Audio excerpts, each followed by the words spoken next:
नमस्कार विद्यार्थी मित्रांनो मी प्राध्यापक डॉक्टर वैभव इंगळे आणि तुम्ही पाहताय आपलं इन्फॉर्मेशन कट्टा हे युट्यूब चॅनल.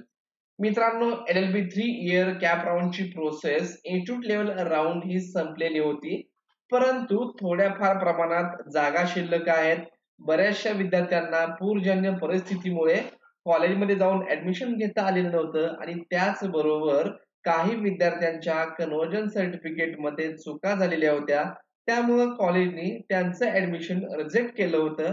अशा विद्यार्थ्यांचं वर्ष वाया जाऊ नये म्हणून सीईटी सेलनी विचारपूर्वक एक निर्णय घेतलेला आहे आणि इन्स्टिट्यूट लेवल राऊंड जी आहे ती एक्सटेंड केलेली आहे.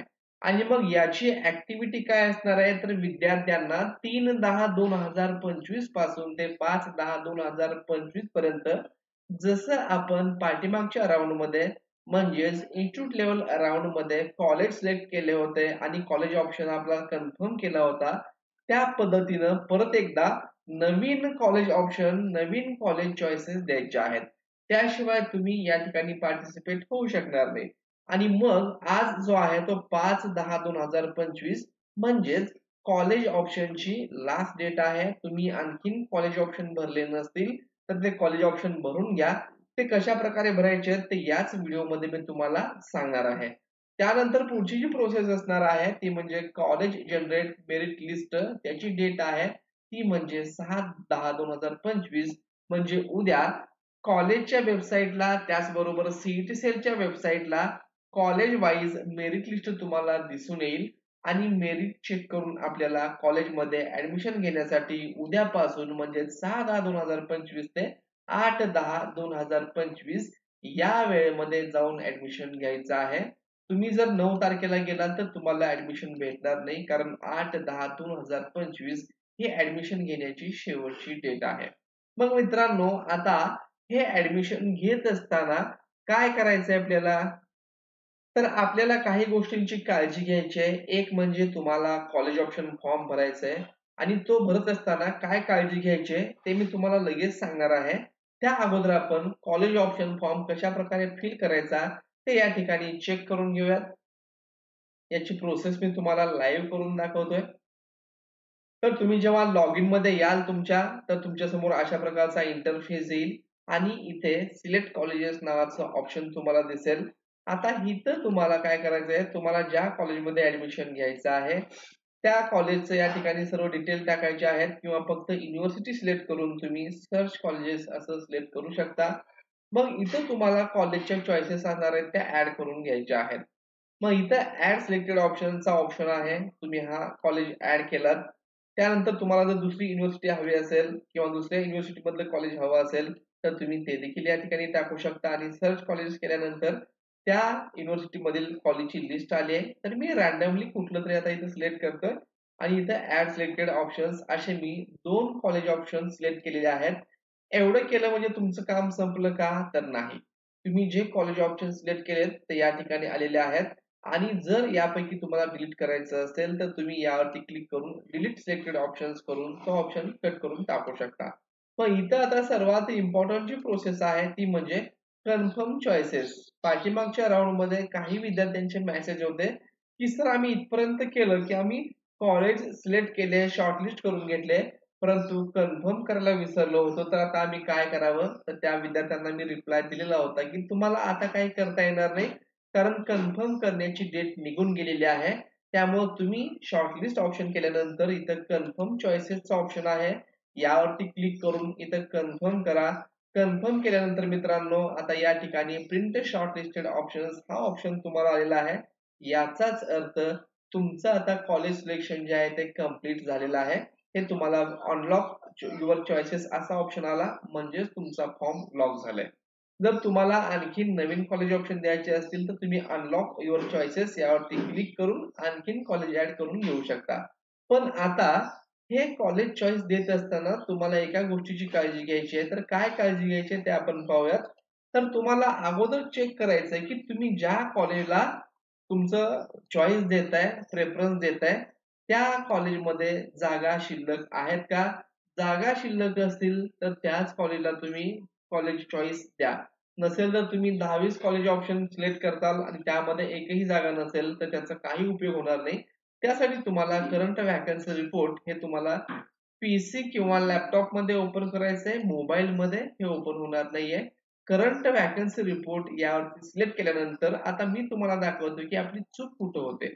आता मी जे कॉलेज ऑप्शन दिलंय तर सोलापूर विद्यापीठामधलं जे कॉलेज आहे ते DGP Dayanand law college Solapur याचं मी चॉईस दिलंय. पण आता होणार आहे काय पहा. या ठिकाणी तुम्ही चेक केलात तर एकही जागा या ठिकाणी शिल्लक नाहीये. त्यामुळं कॉलेज ऑप्शन मध्ये हे जरी नाव आलं असलं, मी हे नाव जरी दिलं असलं, तर इथं एकही जागा शिल्लक नाहीये आणि जागा शिल्लक नसेल तर तुम्हाला ऍडमिशन भेटणार नाही. मग त्यासाठी तुम्हाला असं तुम्ही ज्या कॉलेजमध्ये चॉईस देणार आहात, तिथे तुम्हाला जागा शिल्लक आहेत का हे चेक करून घ्यावं लागेल. खूप कमी जागा आहेत. आता तुम्ही इथं पाहत असाल तर हे गव्हर्नमेंट एडेड कॉलेज आहे. गव्हर्नमेंट एडेड कॉलेजच्या जवळपास 99% जागा या फुल झालेल्या आहेत. कदाचित एखादी जागा शिल्लक असेल, एखाद्याने ऍडमिशन कॅन्सल केलं असेल, तर मात्र तुम्हाला या ठिकाणी जागा शो होईल. परंतु गव्हर्नमेंट एडेड कॉलेजला जागा नाहीयेत. मग कुठं आहेत? तर याच जिल्ह्यामधलं तुम्हाला आणखीन एक कॉलेज मी दाखवतोय. तर त्याच्यामध्ये आपण जर चेक केलं तर इथं देखील हे फुल आहे. आपण तिसरे एक चेक करूयात, कदाचित या ठिकाणी असतील. हे पहा इथं 4 जागा अदर दॅन महाराष्ट्र स्टेट आणि एनआरआयच्या 2 जागा आहेत. तर या जागा ओपनला कन्व्हर्ट होतात. त्याच्यामध्ये मग एससी एसटी चे कुणीही कॅन्डिडेट ऍडमिशन घेऊ शकतात. तसं तुम्हाला काय करायचंय मित्रांनो, की सर्व कॉलेज तुम्हाला अशा प्रकारे व्हॅकन्सी आहे का? आता इथे देखील अदर दॅन महाराष्ट्र, ईडब्ल्यूएस 1 आणि एनआरआय 2.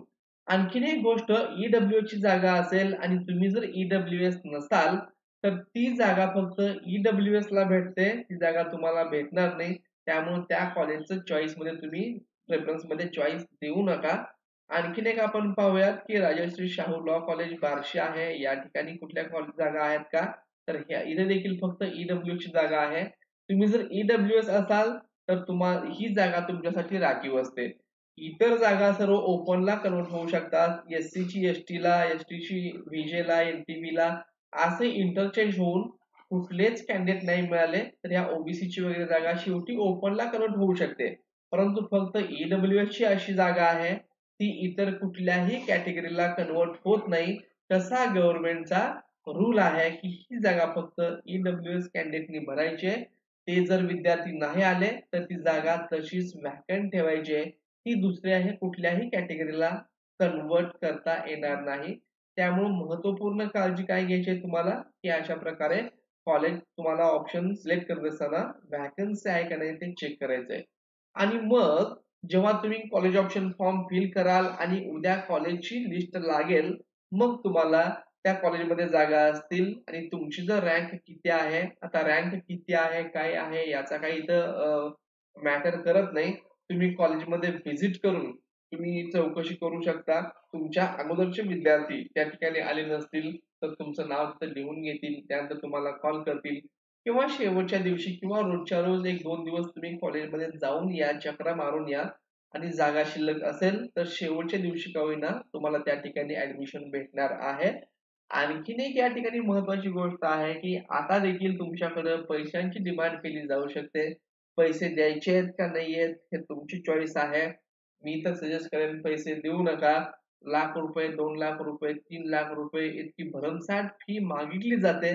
असं विद्यार्थ्यांचे मला मेसेज आहेत. एवढी फी देण्यापेक्षा विद्यार्थी मित्रांनो 1 वर्ष दुसरं काहीतरी तुम्ही करा आणि चांगला स्टडी करून पुढच्या वेळेस नेक्स्ट इयरला चांगले मार्क्स मिळवा. मी तुमच्या सोबत आहे. थोडाफार गाईडन्स आपल्या YouTube चॅनलवरून तुम्हाला देण्यात येईल. सिलेबस काय असतो, तुम्ही स्टडी कशाप्रकारे करायची आहे, क्वेशन पेपर कुठले येणार आहेत, जुने क्वेशन पेपर तुम्हाला मी या ठिकाणी एनालिसिस करून दाखवणार आहे. कशा प्रकारचे प्रश्न आहेत ते तुम्हाला जेव्हा ही ऍडमिशन प्रोसेस नेक्स्ट इयरची सुरू होईल, सीईटीची प्रोसेस सुरू होईल, तेव्हा चॅनलवरून अपडेट तुम्हाला भेटत राहील. तर मित्रांनो त्यासाठी चॅनलला आणखी तुम्ही सबस्क्राईब केलं नसेल आणि पुढच्या वर्षी सीईटी देणार असाल तर चॅनलला सबस्क्राईब करून ठेवा. असेच नवीन सर्व महत्त्वपूर्ण अपडेट तुम्हाला भेटत राहतात. धन्यवाद.